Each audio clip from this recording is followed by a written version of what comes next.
everyone's like, oh, I got a new sales funnel and I'm going to get all these leads, I'm going to sell all these customers, and then like the back-end production is dog shit, and then people hate marketing companies. I was like, you know what? My focus now is I'm going to put these fuckers out of business. So it's important to note, like, this isn't a show where we sit around and bitch. This is just Spicy Thursday.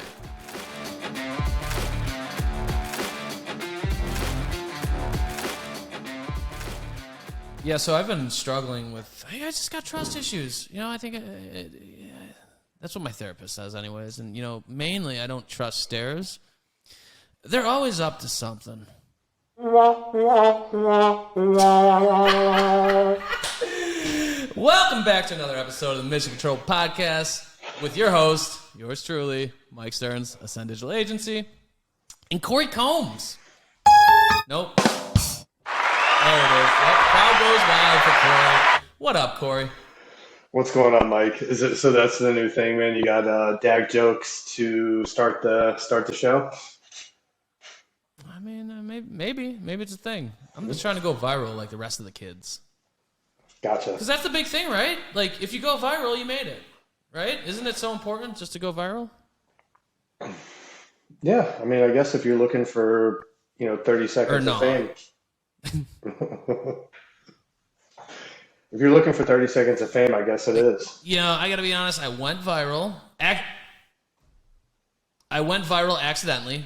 Wasn't even trying. My guest made it so easy. Shout out to Heather Hitchcock. Went viral, and I was thinking, you know what? My wife's going to find me more attractive. The blues and greens are going to be bluer and greener, and the sun was going to be sunnier.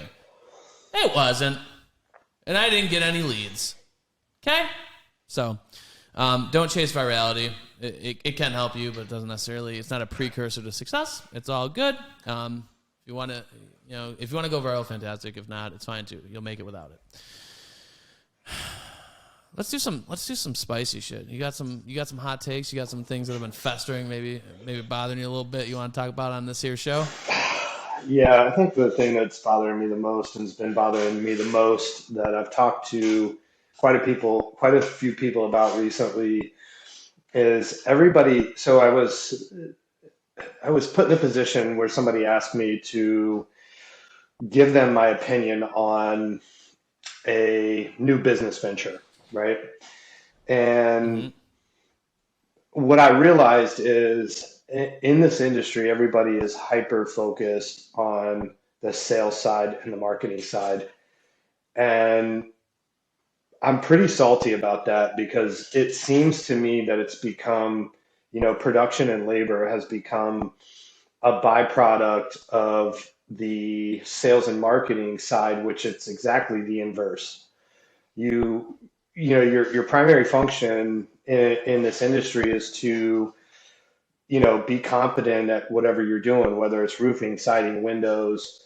And it seems to me that there's been a real dilution, I guess would be a word I would use, in the importance of the production side. And we're starting to see it more and more. And it's really bothering me. And so every time I talk to somebody that's quote unquote a consultant and we start digging into what they're consulting about, it's all front end stuff, has nothing to actually do with running a construction company. And I'm kind of tired of it, honestly. Shout out to Matt Daskin. He's launching something that he's trying to bring, I think, a little bit more focus and light on, a holistic approach to the industry. Because I asked him if they were going to focus on production, and he said, yes, we are. I'm going to bring somebody in that's much more competent to talk about it than I am. And I was like, oh, thank God, man. So that's really. Is that where you said I accept your invitation? I'm in the midst of revamping my. Yeah. No, I'm in the midst of revamping mine. It's challenging, man. I mean, the production side is really challenging, and for people to really sort of just discount it, I just don't like it, man. That's all. Yeah, it sucks, and it's hard to uplift the industry when if people are just solely focused on. I mean, there's a parallel between that and what I do, right? And running an agency, and everyone's like, "Oh, I got a new sales funnel, and I'm gonna get all these leads, I'm gonna sell all these customers," and then like the back end production is dog shit, and then people hate marketing companies, right? Yeah. Which it can be challenging because then a bad apple ruins the bushel, but if the full bushel is rotten, well then the one good one on there's like, fuck, I'm not rotten yet. Not that that's me, I mean, it's me, okay? It's my show, I'll say what I want. So I could see why that would be frustrating. It's hard, right? Like it's kind of like, I said this before, you can't outwork a bad diet, and it's like you can't outsell shitty production because that's ultimately going to tarnish your brand. It's going to lead to more challenges and roadblocks when it comes to acquiring new customers. At some point, whether it's tomorrow, a year from now, 2 years from now, it's going to make it more challenging, right? You see it all the time. You see it all the time in these companies that, they're sales organizations. They're not construction companies. And, I'm a lifer in this industry, so I'm a little protective of it. And, I think just like you and I had a conversation, I don't know, a few months ago, when I first started my company, I was like, I'm just going to keep my head down and do my thing. And, I want to have a successful company. And I really wasn't too worried about the competition. And then I got to the point where, I'm seeing all these, people flooding my state, flooding my town, putting these Facebook posts up, looking, selling all these jobs, and they don't have anyone to produce them, or, you go out there and they're not insured, and they're using all these just labor that's not quality. And I was like, you know what, my focus now is I'm going to put these fuckers out of business. I'm gonna go in hard and heavy on my marketing. I'm gonna go in hard and heavy, and I'm gonna do my best to starve these people out because they do not deserve to be in my market.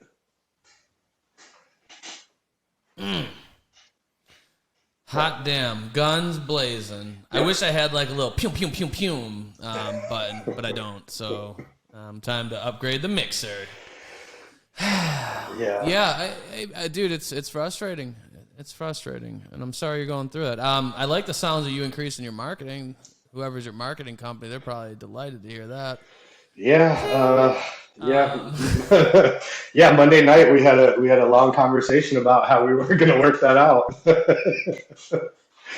Your marketing company talks to you at nighttime, after hours. Good for Yeah, them. I know.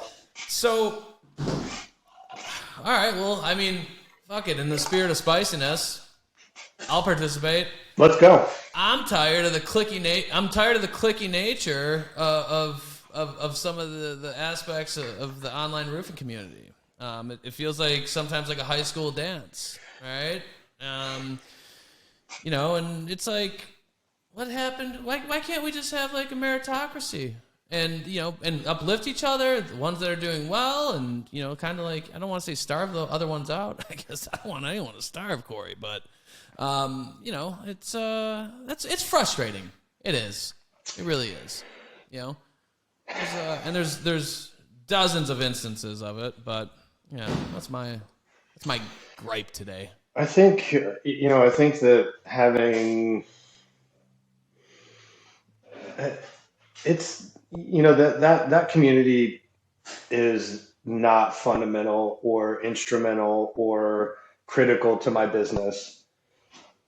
So it's a little bit easier, it's a little bit easier that I don't, it doesn't really rub me the wrong way as much. I will tell you, the most successful, higher volume, good companies that I know, kind of use that as kind of a fish tank and just watch what's going on and just let it be what it is, And Yeah. so I've learned that a lot of what goes on in there is puffery. I was talking with somebody else in the industry, and we were kind of bashing somebody that's pretty prominent in that, saying like, we've watched them over the last 3 or 4 years starting out, had no idea what they were doing, kept making mistake after mistake after mistake after mistake, and are still around, which is really quite funny to us because I don't know anybody that's actually had a lot of success with them. It's kind of interesting. And so I think you just got to take it for what it is.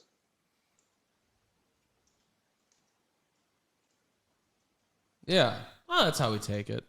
It's the only thing that you can do. And it's fine. It's okay. We're doing all right. We're doing just fine. It's going to be all right. Yeah. But it's just there's a disproportionate, I think, level of scrutiny, especially to marketing companies in the community. And I'm biased here. I might be biased. And maybe I need to, pull up my bootstraps and stop being so emotional. But I see a lot of companies, and I hear repeated stories of failure with particular companies, agents, folks, and it's like, that's weird that I never hear anything about that ever. Yeah.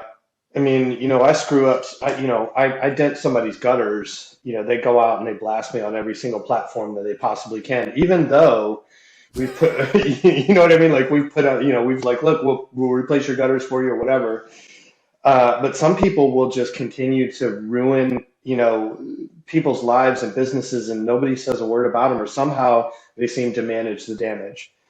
And it's unfortunate, man. And I think more and more we're seeing people are just kind of getting fed up with some of the online stuff. More and more people are talking out against it. More and more people are, blasting new people that come into these Facebook groups on the roofing groups. And so I think that people are getting to a point where they're seeing the fallibility of it. And I think the real problem, though, is there are some people that are bringing a ton of value.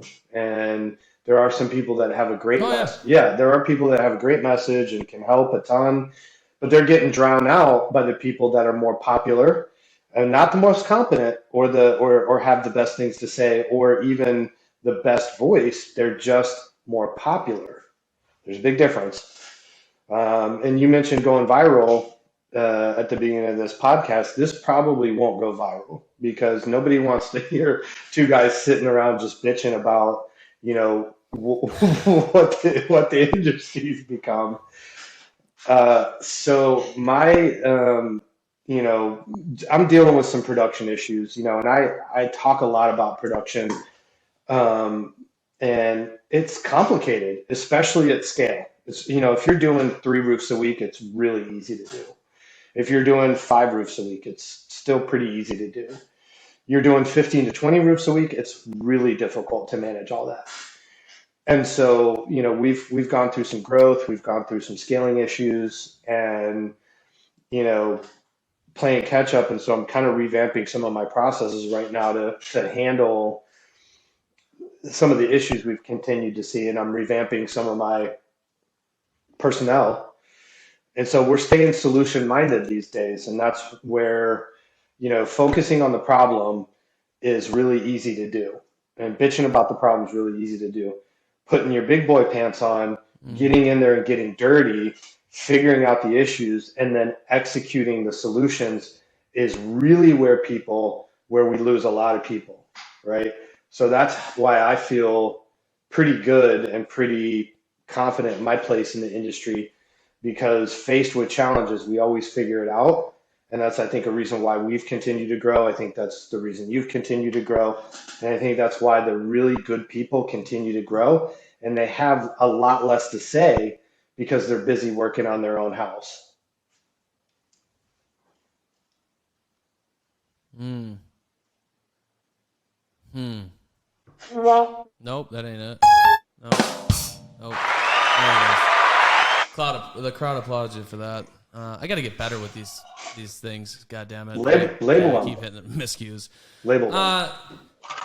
It might go viral. It might go viral. Come on, guys, make it go viral. I don't. So it's important to note, like, this isn't a show where we sit around and bitch. This is just Spicy Thursday. Okay. Where we're going to talk about some of the things that, we typically otherwise wouldn't talk about. It's all good. Doesn't mean that this thing's devolved into a shit show of Mike being disheveled and bringing on people just to talk that shit. We're having fun with it. So Yeah. it's all good. The solution. So let's add some value. Yeah. Okay. So the solution is always has to be top of mind, and so the solution is in my case, I got tired of seeing these low cost, low value, low quality companies going in and selling against my sales guys, which funny thing is they're not really selling, right? They're trying to compete on price, and they're trying to show people essentially there's nothing else to be looking at other than just the price on the estimate. And so the solution is we figured out how to get in there and show the differences of why you're going to pay a little bit more for a quality company. And that has allowed us to really increase our closing percentages. And that's allowed me to have the revenue to pay my marketing company a lot more money to drown these guys out in the digital space. And then also our referral game. We've really worked on, over the last few months, we've really worked on dialing in our referral game and putting some products in place where we can hit every facet of the market, the lower cost facet, the middle, and the higher. And so now, Chuck Toki said something that really resonated with me. He said, the guy at the table with the most options wins, right? So I've made it a point to become the guy with the most options so that we walk away from the table with a signed contract every single time. I like that. Yeah. Let me ask you this. Because a lot of people don't have processes. They don't have a system. They don't have processes within that system. A lot of people, some of the rest will create processes, but very few percentage of contractors that I've dealt with, and I mean, whatever, the sample size is probably around 1,000, I would say, of contractors I've dealt with, manage the process. They have a system, they have processes, and they manage those people and those processes. What's the first sign for the younger folks here or the folks that are just launching a sales process? What's the first sign that your team is deviating from your sales process? Are we assuming that you're tracking your sales team? Big assumptions, but yes, we're going to assume we're tracking their production. Yeah. I think if you have a sales process and you do a good job at training that sales process, and you're tracking your sales team, I think the first indicator is that the closing percentages are wildly off. Meaning there's, between your reps, there's a big disparity between what one sells and what the other sells. I think that's the first indicator.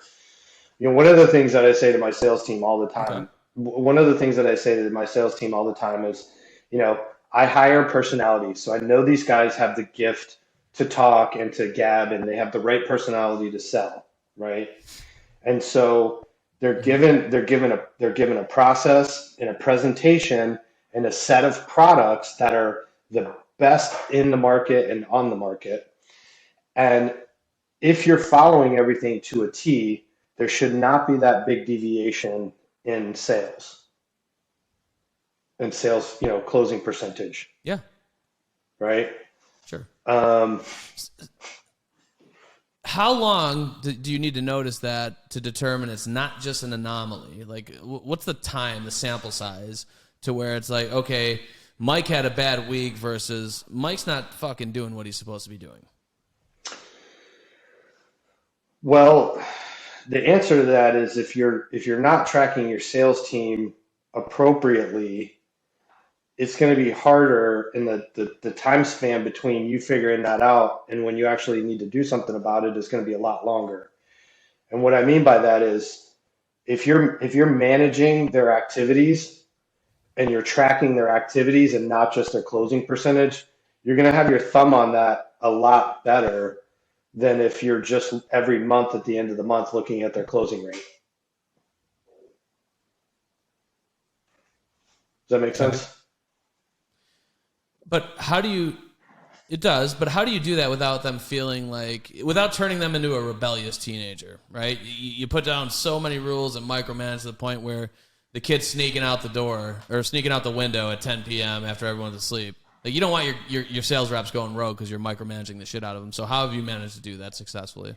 Well, you don't micromanage the shit out of them. I mean, you just put some benchmarks in place. Like for an example, we use a CRM and we have three workflows that are dedicated to the sales team.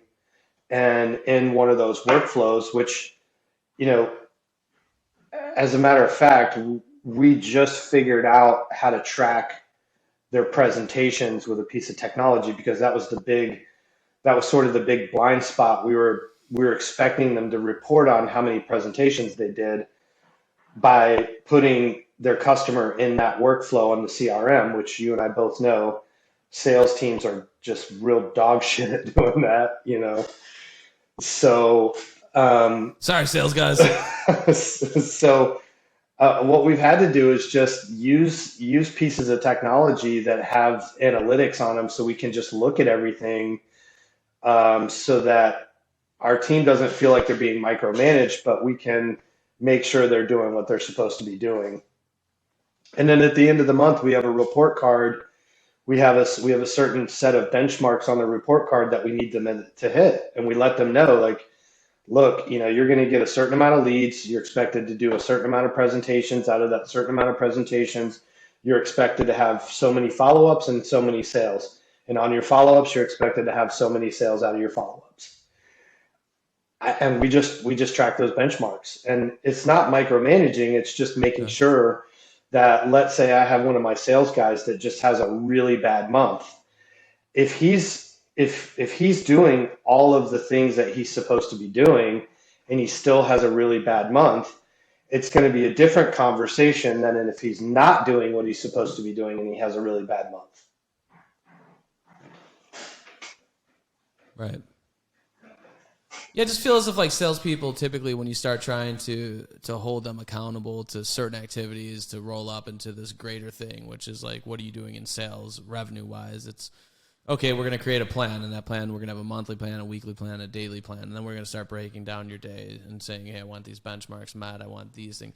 Like most people can't get a sales rep to put anything into a CRM. They can't document the follow-up. They won't, they don't do the basic necessities, let alone document milestones throughout the day, or so that's all I meant by how do you do it without it being micromanaging, because I think that people struggle with that.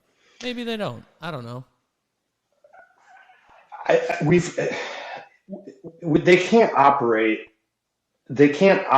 in our system without doing certain things. So right off the bat, they're trained on how to do their job, and the sequencing and how they do their job is tracked through our CRM and some of the other things that we do. So it doesn't seem like they're being micromanaged. Like I'll give you an example. Like the first thing when we hire, when I hire a salesperson and when we, start training them, before I give them over to my sales manager, I meet with them before they start their training. And the first thing that we talk about is hierarchy of responsibilities. All right. And I let them know what my responsibilities are as an owner, and I let them know what their responsibilities are as a salesperson or, 100% commission sales rep. And the number one thing on that hierarchy of responsibility for me is to put them in a position for them to excel and make money. The number one thing on their hierarchy is to make money. Number one, right? And the reason I just make that distinction between, my responsibility and their responsibility, because me as an owner, it's up to me to put them in that position, in that system, in that process to where they can be successful. Their job is to operate in that process and make money. Because if they're making money, I'm making money, right? It's a natural, it's just a natural consequence of them doing what they're supposed to be doing. So then why do you get, let's go with that for a minute. They're making money, you're making more money. So why is it that it seems to be such an issue with people getting paid for their commissions, like when they go to leave a company or having falling outs? Why is that so? It seems to be pretty pervasive in the roofing industry. It's not pervasive in my company. I mean, everybody that we've severed ties with has gotten every penny they're owed. I think it comes down to like the integrity and the morality of the company first and foremost. But then I think it also comes with a really clear agreement on, how they're getting paid, what they're getting paid, and when they're getting paid, and what it looks like if you sever ties. And we have an employment agreement that lays all that out. And I sign it and they sign it. So technically, if they want to come back, and I'm dealing with it right now, with somebody we severed ties with, and we had some disagreements, and we're working it out. We had to do it through some attorney, we had to do it through attorneys, but it is what it is, man. I don't ever,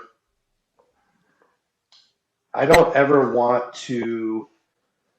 If I have a sales rep that does their job and we just sever ties for whatever reason, it doesn't work out, maybe they're not producing what we need, whatever, I'm never going to keep their money. I mean, they did their job on the front end. As long as the job was sold correctly, that commission belongs to them, period. No matter what. It doesn't matter, I'm not going to lean on like, oh, if you don't work for the company anymore, I don't owe you the money. I don't think that's right.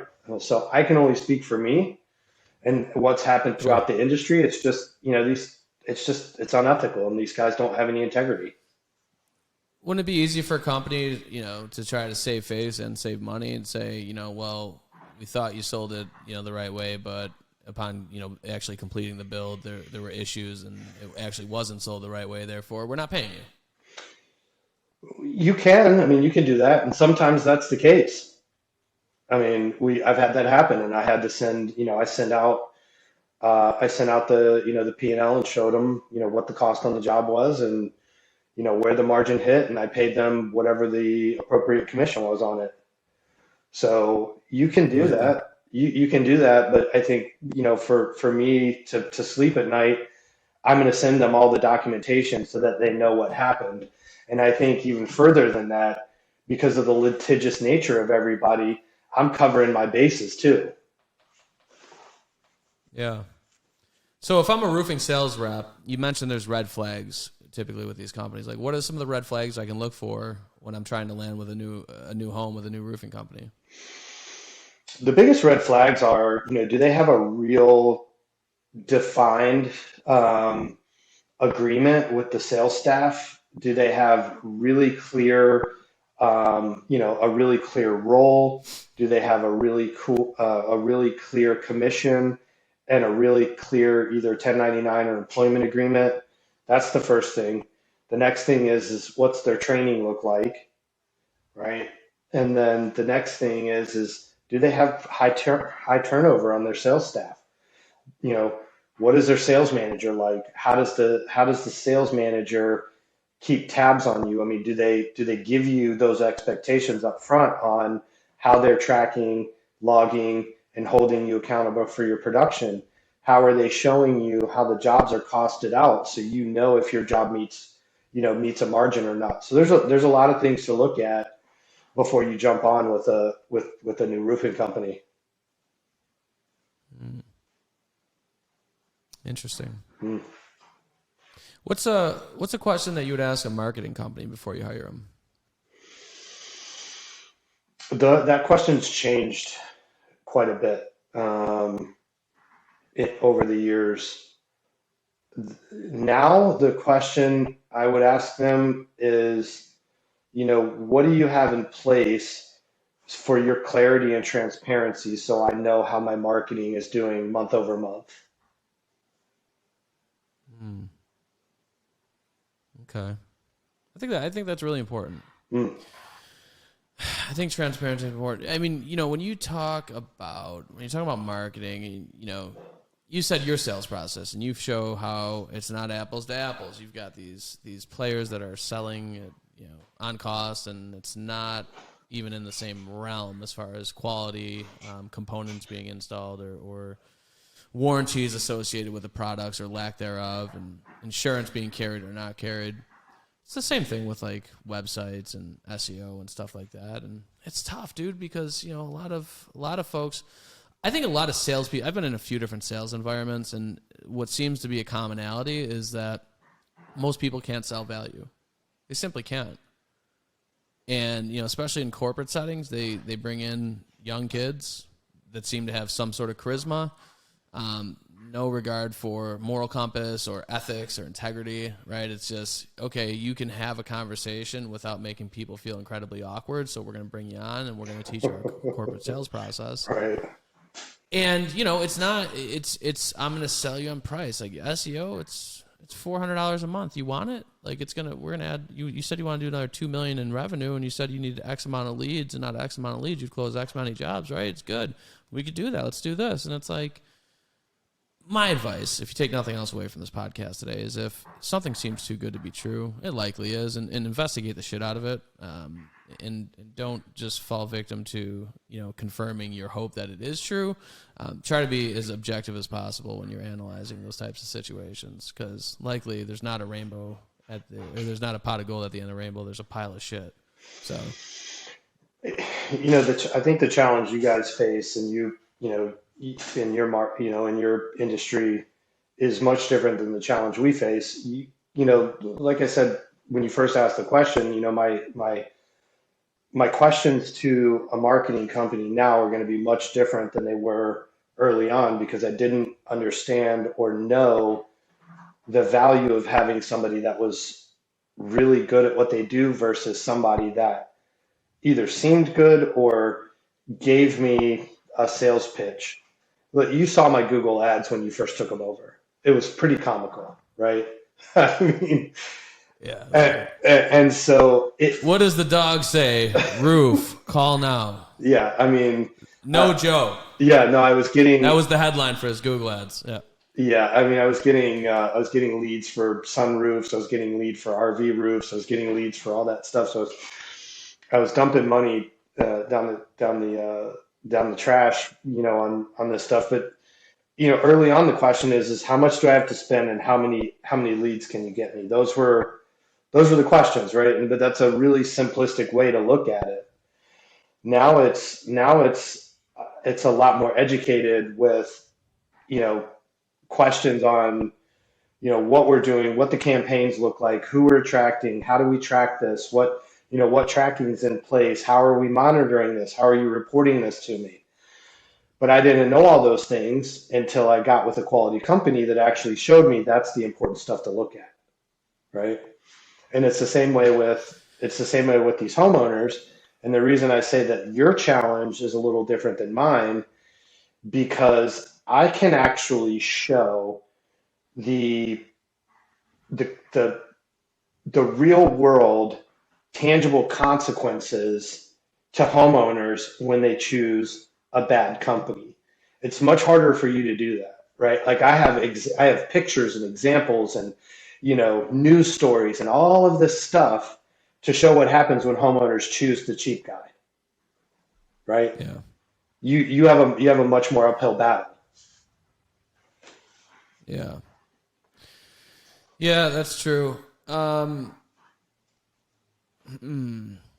to your point, as far as like having measures and softwares and things in place that we can not only demonstrate but emphasize transparency and what's going on, and have it documented, like it's not much different than like how you would use a CRM, because ultimately we want to optimize everything that we can. And I don't mean that as far as like search engine optimization. Whatever it is that we're doing for someone, we want to make it better.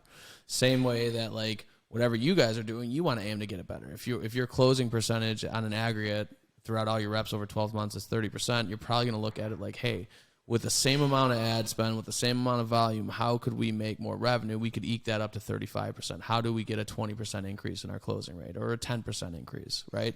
But with the absence of data, without being able to look back on that data and deduce what's happening, why it's happening, is it, different leads are converting from different channels better? You don't know, you're flying blind, and it would be the same thing for us. How can a company possibly optimize what they're doing as far as ads or consulting or Google SEO, website, whatever, if they don't have their shit documented? And if they have it documented and they're not sharing it with you, why? Why, I ask? Yeah, no, and the thing is that these people don't know what they don't know. the same thing for our customers, same thing for your customers. They just, in my instance, I just didn't know what I didn't know. I didn't know anything about digital marketing. I didn't know anything about, how to optimize this stuff. I didn't know anything about SEO. I didn't know anything about that, right? And nor do I Yeah. really want to know the meat and potatoes of it. Like, I really don't care. What I want to know is my money being spent well? Am I getting a good return, right? That's what I need to know.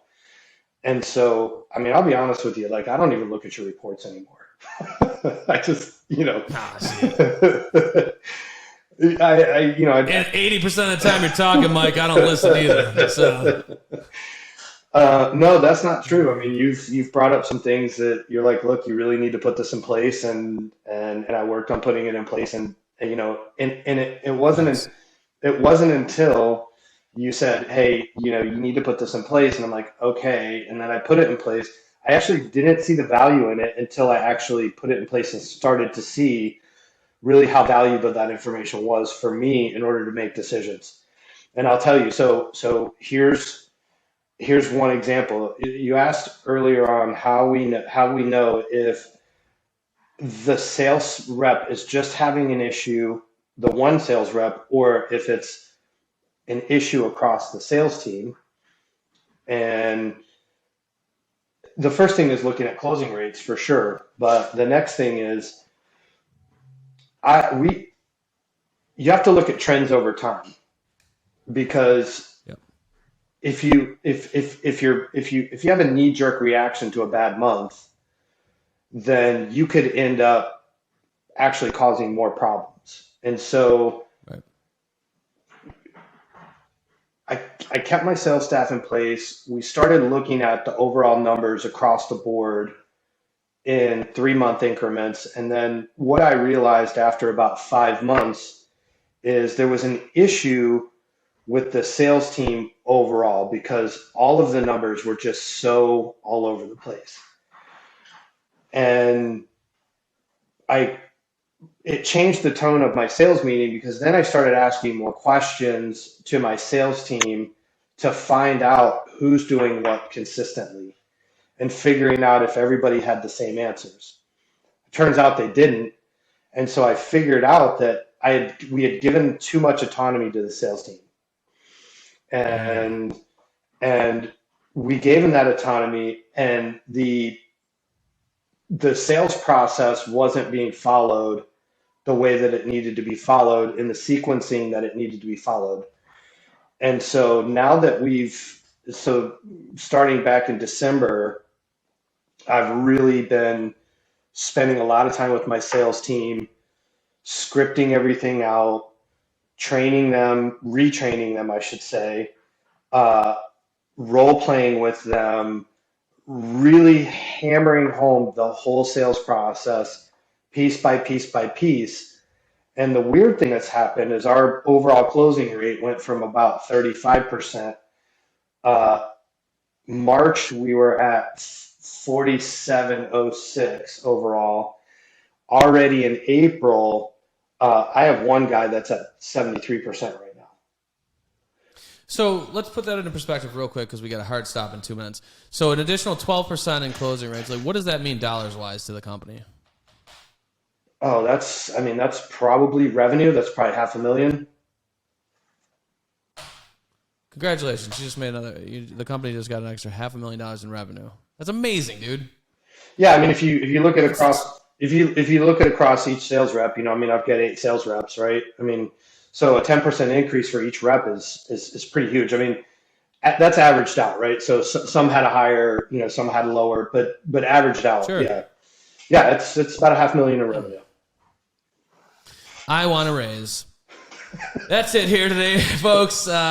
Thank you so much, Corey, for your time. Always a pleasure. We will have another episode coming soon. I promise you that, with Corey Combes, because we got a lot more to talk about. It's time prohibitive today, so we got what we could out of this. This was fantastic. Hope everyone enjoyed, and thanks again for your time. Thank you, man.